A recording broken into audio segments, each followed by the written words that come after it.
मगर मगर ये मूडी जो है फिर भी रुकता नहीं है ना, रुकता नहीं है। देखिए, ऑपरेशन सिंदूर पर पॉज लगने के 48 दिन बाद जो पहली इंटरनेशनल अप्रूवल रेटिंग आई है, उसमें नरेंद्र मोदी 78% की रेटिंग के साथ दुनिया के टॉप वर्ल्ड लीडर बने हुए हैं। इंडिया के prime minister Narendra Modi dominates global leaders approval rating.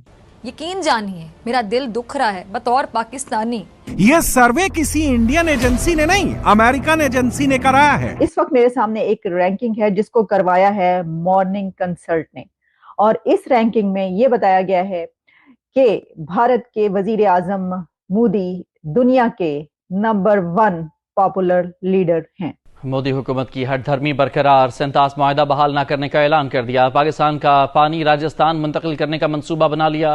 भारतीय मीडिया को इंटरव्यू में भारतीय वजीर दाखिला अमित शाह ने कहा कि भारत पाकिस्तान के साथ सेंतास मुआहदा कभी बहाल नहीं करेगा। इतनी फ्रस्ट्रेशन, गुस्सा, दुख, हम क्या कर सकते हैं? हम कुछ कर क्यों नहीं रहे? क्या करें? वहां पे उन्होंने सीधा सीधा कह दिया कि इस वक्त भारत जो है वो दुनिया की चौथी बड़ी इकोनॉमी है, और वो ये कह रहे हैं कि हमने जापान को पीछे छोड़ दिया। मोदी जी ने वर्ल्ड अक्रॉस एक ऐसा स्टैंडर्ड सेट कर दिया, एक ऐसा पैरामीटर सेट कर दिया जो बाकी पॉलिटिकल के भारत के वजीर आजम मोदी दुनिया के नंबर 1 पॉपुलर लीडर हैं।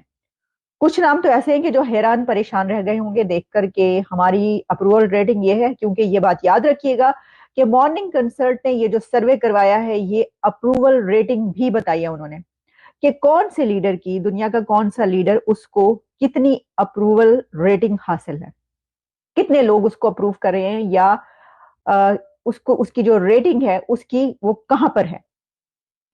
तो मॉर्निंग कंसल्ट पहले मैं आपको बताती हूँ। पहले ये देख लेते हैं कि मॉर्निंग कंसल्ट है क्या। तो देखिए, मॉर्निंग कंसल्ट जो है ये है बिजनेस इंटेलिजेंस कंपनी, और ये स्टैब्लिश हुआ था 2014 में, और it is named one of the fastest growing technology companies. और इसमें फिर बताया गया है कि कितना इसकी अर्निंग है, कितने बिलियन डॉलर्स जो है, और कहा यह जा रहा है कि जो अभी तक वैल्यू है मोर देन 1 बिलियन डॉलर्स इसकी बताई जाती है। काफी इसकी डिटेल्स है। लेकिन ये करता क्या इदारा? ये करता है मॉर्निंग कंसल्ट के सर्वे करवाता है। अच्छा, ये सर्वे सिर्फ यही नहीं है कि दुनिया का कौन सा लीडर किस नंबर पर है, ये भी सर्वे ये करवाते हैं, बल्कि इसके साथ ये भी करवाते हैं कि जैसे अमेरिका की क्योंकि ये कंपनी है, नॉर्थ अमेरिका में है, लेकिन इसमें कुछ दिन पहले इन्होंने करवाया कि जो सोशल मीडिया है उसको कितने अमेरिकन जो हैं वो कहते हैं कि ये एक्सेप्टेंस है इसकी, कितने अमेरिकन समझते हैं कि नहीं ये ठीक नहीं है। अच्छा, इसी तरीके से दुनिया की और जो चीजें चल रही हैं, जो कुछ कंट्रोवर्सीज है, उसके ऊपर भी वो जो है करवाता रहा है इस तरह के सर्वे। और जो मॉर्निंग कंसल्ट है, इसकी तमाम जो सर्वे या रैंकिंग्स आती हैं वो अपडेट होती रहती हैं, और समटाइम्स ये वीकली अपडेट भी होती हैं। तो ये जो हम आपको रैंकिंग बता रहे हैं कि जिसमें भारत के वजीर आजम मोदी साहब ने टॉप किया है दुनिया भर में, और टॉप ऑफ देयर लिस्ट हैं वो इस रैंकिंग में। मोदी जी ने वर्ल्ड अक्रॉस एक ऐसा स्टैंडर्ड सेट कर दिया, एक ऐसा पैरामीटर सेट कर दिया जो बाकी पॉलिटिकल लीडर्स के लिए, मैं भारत के अंदर की बात नहीं कर रही हूँ, भारत के अंदर की पॉलिटिक्स ऑलमोस्ट अब वन साइडेड हो चुकी है, एक बेंचमार्क कर दिया है इन्होंने अक्रॉस द वर्ल्ड। दुनिया के सभी लीडर्स को परास्त कर दिया है। जियो पॉलिटिक्स में जो भारत ने आगे बढ़त बनाई है उसका कोई कंपैरिजन और कोई मैच नहीं है। Abhishek, a very warm welcome on the show, the platform is yours. There is no doubt, और इसकी शुरुआत लक्षद्वीप वाले मोमेंट से होती है, जब दुनिया को ये पहली बार पता चला कि एक आदमी लक्षद्वीप में फोटो शूट करा के चेयर पर बैठ करके किसी देश की इकोनॉमी पर डायरेक्ट अटैक कर सकता है बिना कुछ कहे, बिना कुछ बोले। ये उसका सपोर्ट बेस है, ये उस देश में उसके प्रति भाव है। तो देखिए, मैसेजिंग को लेकर के नरेंद्र मोदी, गायत्री जी, काफी स्ट्रांग रहे, स्पेशली जब वो साइप्रस वाला एपिसोड हुआ। तुर्की ने पूरा ऑपरेशन सिंदूर के दौरान खुल करके पाकिस्तान का साथ दिया, और कश्मीर इशू पर भी लगातार देता रहा, ऐसा नहीं है। लेकिन उसे कभी ये उम्मीद नहीं थी कि वो नेटो का साथी है, और कोई दुनिया का कोई एक ऐसा शख्स उसके ठीक जो उसने इनलीगली ऑक्यूपाई किया है साइप्रस का वो एक बड़ा हिस्सा, छोटा ही है लेकिन हिस्सा है, उसको फिंगर दिखा करके उस पोजीशन पर जाकर के साइप्रस के राष्ट्राध्यक्ष के साथ वो ऐसे करेगा। और दुनिया को मैसेज देगा और साफ साफ कहेगा कि यूएन को स्टैंड लेना चाहिए, यूएन यहां पर चूक रही है।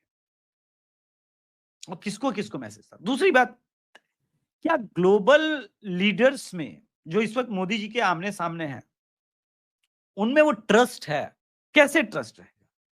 जिस इजराइल ने अमेरिका को खाद दिया, बीज दिया, पानी दिया, सींचा और पौधा लगाया, यूएस को आगे बढ़ाने में इजराइल का इतना बड़ा हाथ है, उसी देश का यूएस का राष्ट्राध्यक्ष एक अटैक जरूर करता है ईरान के ऊपर, लेकिन उसके बाद सीज फायर करा देता है नोबेल प्राइज के लिए, और इजराइल को बोलता है अब तुम बंद करो, जबकि इजराइल छोटा देश है।